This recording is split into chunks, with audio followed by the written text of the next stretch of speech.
তাদের দোয়া নিয়ে বেশ অর্জন করতে পারলো না, সেই লোকটি হতভাগা।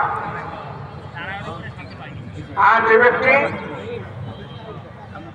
পূর্বপুরুষের নাম উল্লেখ করার পরে দুরূদ পাঠ করে না, সে ব্যক্তি হতভাগা।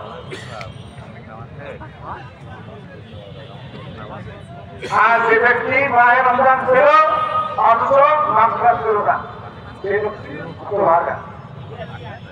এখন আজকের আমরা মাঠে যারা আসি,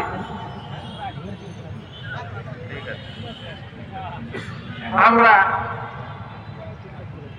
এই হতভাগাদের অন্তর্ভুক্ত না হয়ে এই ভয় আমাদের অন্তরে রাখতে হবে। আল্লাহ তাআলার জন্য আমাদেরকে কবুল করেন, আমরা যেন হতভাগাদের ওই বঞ্চিতদের দলভুক্ত না হই। আল্লাহ তাআলা আমাদের সকলকে যেন এই হাদিসের আমল করার তৌফিক দান করেন।